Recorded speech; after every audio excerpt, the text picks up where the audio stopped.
Hello viewers, যারা class 7 এ পড়ছো, আজকে তাদেরকে ভূগোলের 10ম অধ্যায় আফ্রিকা মহাদেশ থেকে সাজেশন প্রশ্নগুলো বলে দেবো এবং বুঝিয়ে দেবো পড়াটা কি কি পড়তে হবে। ঠিক আছে? তোমাদের সেকেন্ড ইংলিশ পরীক্ষাতে কিন্তু এই আফ্রিকা মহাদেশ রয়েছে, তো দেখে নাও ভালো করে কি কি পড়তে হবে। আমার এই ভিডিও চলাকালীন তোমাদের টেক্সট বুকটা খুলে বসো এবং দেখে নাও কি কি পড়া রয়েছে। প্রথমে দেখে নাও আফ্রিকা মহাদেশের ফার্স্ট পেজে কি কি জিনিস রয়েছে। দেখো কিছু ছবি রয়েছে, তার নিচে লেখা রয়েছে।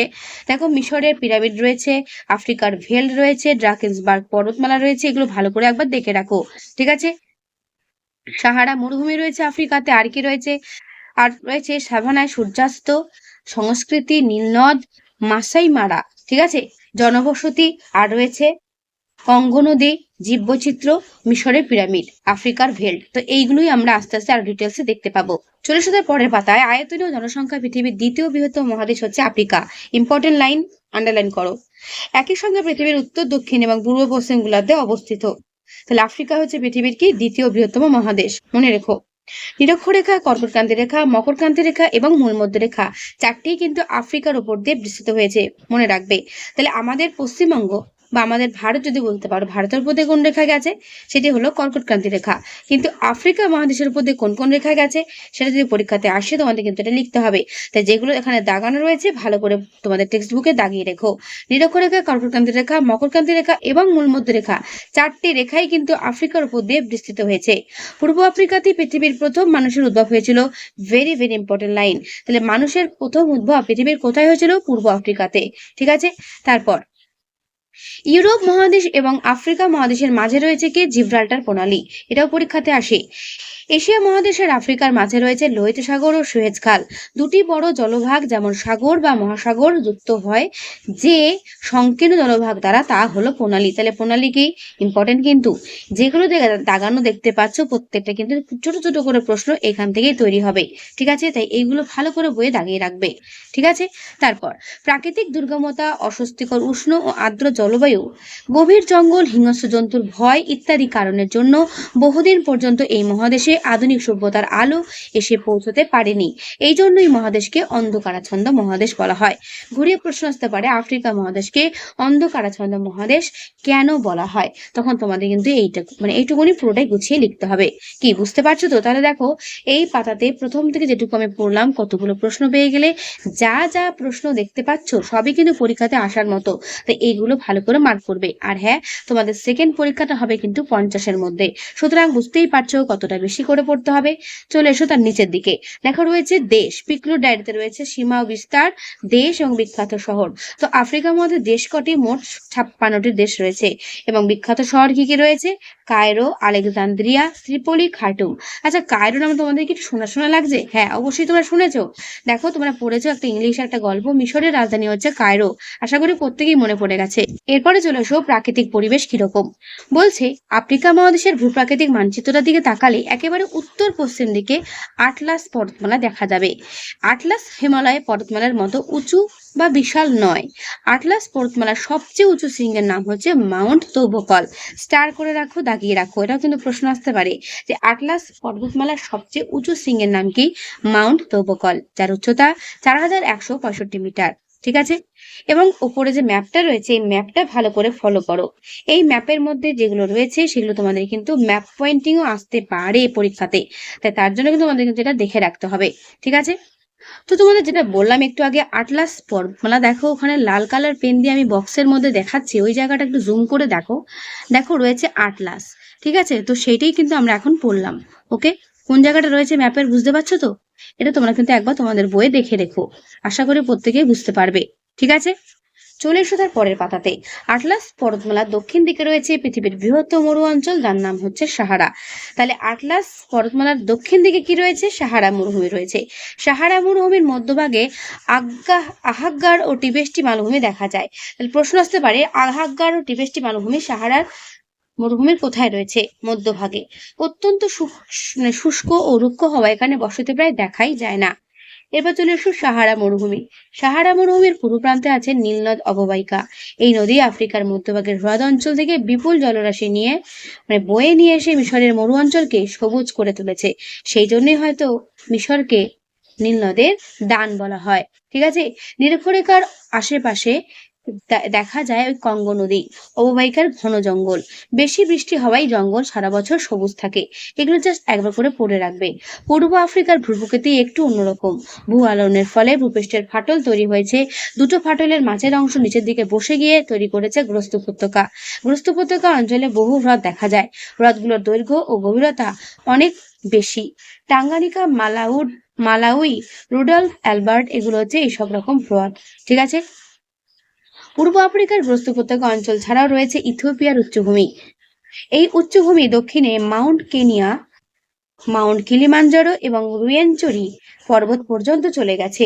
ইম্পর্টেন্ট জায়গা আন্ডারলাইন করো, মাউন্ট কিলিমাঞ্জারো, যার উচ্চতা 5895 মিটার। এটি কিন্তু আফ্রিকা মহাদেশের সর্বোচ্চ শৃঙ্গ। প্রশ্ন আসতে পারে আফ্রিকা মহাদেশের সর্বোচ্চ শৃঙ্গের নাম কি? তখন তোমার উত্তর লিখবে মাউন্ট কিলিমাঞ্জারো। নামটা ভালো করে দেখে রাখবে, বানানটা কিন্তু একটু কঠিন আছে। নিরক্ষরেখার কাছাকাছি অবস্থিত হলেও উচ্চতা অনেক বেশি হওয়ায় সারা বছর এর চূড়ায় বরফ জমে থাকে। কালাহারি আর নামিব নামে দুটো মরুভূমি দক্ষিণ আফ্রিকায় রয়েছে। তাহলে সাহারা মরুভূমি ছাড়াও দক্ষিণ আফ্রিকার আর দুটো মরুভূমির নাম বলো। উত্তর হবে কালাহারি এবং নামিব। ঠিক আছে। উচ্চ মালভূমিতে যে তিনাঞ্চল তার নাম হচ্ছে ভেল। তাহলে প্রশ্ন আসতে পারে ভেল কি? ঠিক আছে, ভেল হচ্ছে একটি তিনাঞ্চল যেটা সাহারা মরুভূমিতে দেখতে পাওয়া যায়। একেবারে দক্ষিণ পূর্ব দিকে রয়েছে ড্রাকেন্সবার্গ পর্বতমালা। তো তোমাদের আমি একটু আগেই বলছিলাম যে আফ্রিকা মহাদেশ থেকে তোমাদের কিন্তু ম্যাপ পয়েন্টিং দিতে পারে। তো দেখো এখানে কি কি রয়েছে, আটলান্টিক মহাসাগর, ভারত মহাসাগর, ভূমধ্যসাগর, এগুলো সবকিছু যেগুলো তোমাদের এখানে রয়েছে। মাউন্ট কিলিমাঞ্জারো, কালাহারি, নামিব, ঠিক আছে, ড্রাকেন্স পর্বতমালা, কর্কটক্রান্তি রেখা, মকরক্রান্তি রেখা, মূল মধ্যরেখা, আটলাস পর্বতমালা, সবটাই তোমাদের কিন্তু এখানে তোমাদের ম্যাপ পয়েন্টিং এ দেখাতে বলছে। তো তোমরা কি করবে, আগে যে ম্যাপটা তোমাদের দেখালাম সেটা ভালো করে দেখে নিয়ে আগে দেখবে কোথায় কোন জিনিসটা রয়েছে। তারপর এরকম একটা ব্ল্যাঙ্ক ম্যাপে আফ্রিকার একটা ব্ল্যাঙ্ক ম্যাপে সেগুলো প্র্যাকটিস করবে। আশা করি বোঝাতে পারলাম। ঠিক আছে, এগুলো কিন্তু অবশ্যই করে রেখো। তারপর চলে এসো নদ নদী। নদ নদীর ম্যাপটাও ভালো করে দেখে রাখবে, কোথায় কোন নদী বয়ে গেছে। এটাও কিন্তু ইম্পর্টেন্ট ম্যাপ পয়েন্টিং এর জন্য।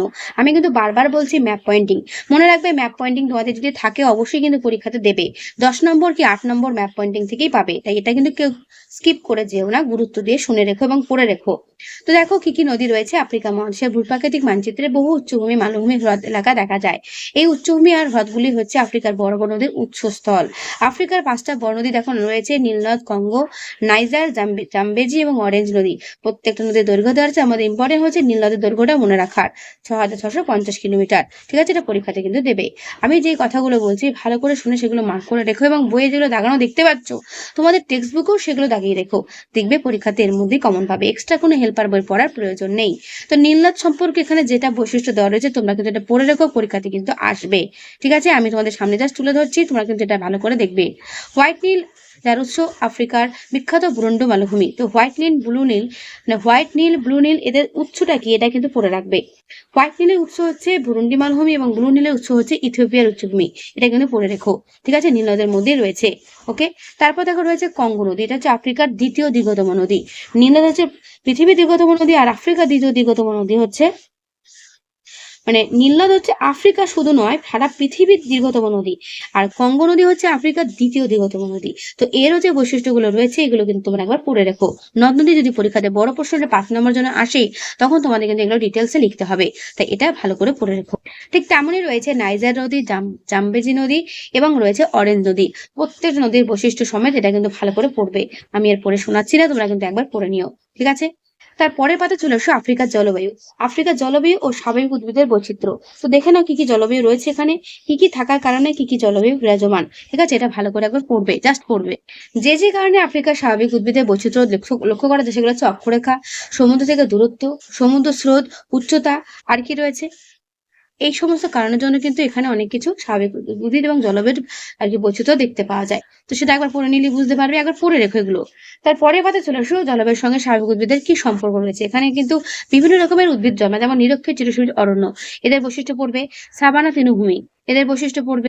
ভূমধ্যসাগরীয় উদ্ভিদ, উষ্ণ মরু উদ্ভিদ, নাতিশীতোষ্ণ তৃণভূমি বা ভেল্ড, ভেরি ভেরি ইম্পর্টেন্ট পড়বে।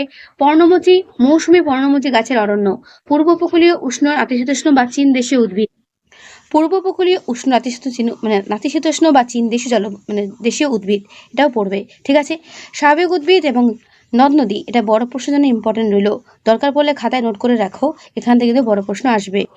এরপরে দেখো নীলনদ অববাহিকা।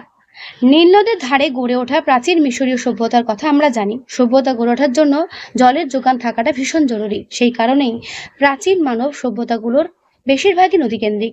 নীলনদ অববাহিকা আফ্রিকা মহাদেশের এক অতি গুরুত্বপূর্ণ অঞ্চল। মিশর দেশটি নীলনদ দ্বারা বিশেষভাবে উপকৃত। নীলনদ যদি না থাকতো তাহলে মিশর সাহারা মরুভূমির অংশ হয়ে যেত। কৃষি, পশুপালন, জলসেচ, জলবিদ্যুৎ, পরিবহন, শিল্প নদী ও অর্থনীতি সমৃদ্ধির ক্ষেত্রে নীলনদের অবদান অপরিসীম। এক কথায় মিশরের যা কিছু সমৃদ্ধি তার নীল নদের জন্যই। তাই মিশর হলো নীল নদের দান। পরীক্ষাতে কিন্তু এই প্রশ্নটা আসবেই, মনে করো এসে গেছে।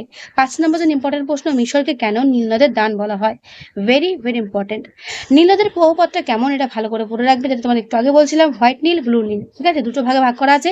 তো কার কি উৎস, কিভাবে এটা হয়েছে, এটা ভালো করে চার্টের আকারে দেওয়া রয়েছে, এটা কিন্তু ভালো করে দেখবে। তার পরের পাতা চলে এসো নীলনদ অববাহিকা। অববাহিকার কি কি বৈশিষ্ট্য রয়েছে এখানে হাইলাইট করা রয়েছে, এগুলো একবার জাস্ট পড়ে রাখবে, ঠিক আছে, দেখে নাও কি কি অববাহিকার বৈশিষ্ট্য রয়েছে সেটা ভালো করে করবে। আমি বইটা সরিয়ে তোমাদের পুরোটা ভালো করে দেখিয়ে দিচ্ছি। এরপর তার পরের পাতা চলে আসো সারা বিশ্ব যা ইজিপশিয়ান কটন নামে বিখ্যাত, সেই ইজিপশিয়ান কটনটা অ্যাকচুয়ালি কি এটা পড়বে, ঠিক আছে।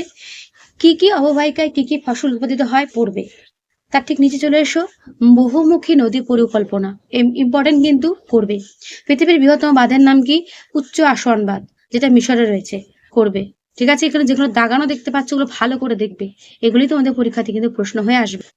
বহুমুখী নদী পরিকল্পনার উদ্দেশ্যগুলো কি কি, পর্যটন, জলসেচ, বন্যা নিয়ন্ত্রণ, জলবিদ্যুৎ, জল পরিবহন এবং মাছ চাষ। এই কারণেই কিন্তু বহুমুখী নদী পরিকল্পনা গড়ে উঠেছে। তো সেটা এখানে ডিটেলসে দেওয়া রয়েছে, সেটা একবার পড়ে রেখো, ওকে। তারপর দেখা রয়েছে পৃথিবীর বৃহত্তম উষ্ণ মরুভূমি, যার নাম হচ্ছে সাহারা। তো সাহারা মরুভূমির যে বৈশিষ্ট্যগুলো রয়েছে সেটা কিন্তু এখানে সুন্দর করে লাইন বাই লাইন দেওয়া রয়েছে, পড়ে রেখো। সাহারার ভূমিরূপ কিরকম, ঠিক আছে। তারপর দেখা রয়েছে আর্গ কি, হামাদা কি, ওয়াদি কি, রেক কি, এগুলো কিন্তু 2 নম্বর জন্য ইম্পর্টেন্ট প্রশ্ন আসবে পরীক্ষাতে, করবে, ঠিক আছে। বড় প্রশ্ন জন্য আসতে পারে সাহারার জলবায়ু বৈচিত্র্য, কি কি জলবায়ু রয়েছে বা কিরকম বৈচিত্র্য এখানে রয়েছে, পড়বে। খামসিন কি, হারমাটান কি, সাইমুম কি, দেখো হাইলাইট করা রয়েছে। এখানকার যাযাবরদের বৈশিষ্ট্য কি, ক্যারাভান বলতে কি বোঝো বা ক্যারাভান জিনিসটা অ্যাকচুয়ালি কি, বলছে উট সাহারার অধিবাসীদের যাতায়াতের প্রধান মাধ্যম। তোমরা জানো উটকে বলা হয় মরুভূমির জাহাজ। তো মরুভূমিতে দল বেঁধে যখন উট চলে তখন তাকে ক্যারাভান বলে, ওকে, এগুলো পড়বে। সময়ের সাথে সাথে সাহারা মরুভূমিতে কি কি পরিবর্তন হচ্ছে এবং তার সঙ্গে যে বিশ্ব উষ্ণায়ন ঘটছে, গ্লোবাল ওয়ার্মিং, সেটা সাহারাতে কি ক্ষতিকারক প্রভাব ফেলছে, সেটা কিন্তু তোমাদের বড় প্রশ্নের জন্য ইম্পর্টেন্ট। তো দেখে রাখো, পড়বে, ঠিক আছে। তো এই হলো আফ্রিকা মহাদেশের পুরো পড়াটা। আশা করি প্রত্যেকে বুঝতে পারলে। যা যা আমি দেখালাম, যেগুলো বললাম, সেগুলো বইয়ে মার্ক করে রাখো এবং ভালো করে দাগিয়ে রেখো, ঠিক আছে। তাহলে আজকের ভিডিওটা আমি এখানেই শেষ করছি। কেমন লাগলো অবশ্যই কমেন্টে জানিও। তোমাদের সেকেন্ড ইংলিশ পরীক্ষার জন্য কিন্তু এই অধ্যায়টা খুবই গুরুত্বপূর্ণ রয়েছে, অনেক প্রশ্ন এখান থেকে পাবে, তাই এটা কিন্তু ভালো করে সবাই পড়ে রেখো। টেক্সটটা ভালো করে পড়লে আশা রাখি কোনো বই এক্সট্রা পড়া দরকার নেই, এখান থেকে প্রশ্ন কমন পাবেই, ঠিক আছে। তাহলে আজকে এখানেই, দেখা হবে নেক্সট ভিডিওতে। ভালো থেকো সবাই। আর হ্যাঁ, যদি নতুন হয়ে থাকো অবশ্যই আমার চ্যানেলটি সাবস্ক্রাইব করে রেখো পরবর্তী ভিডিওগুলো পাওয়ার জন্য, ওকে।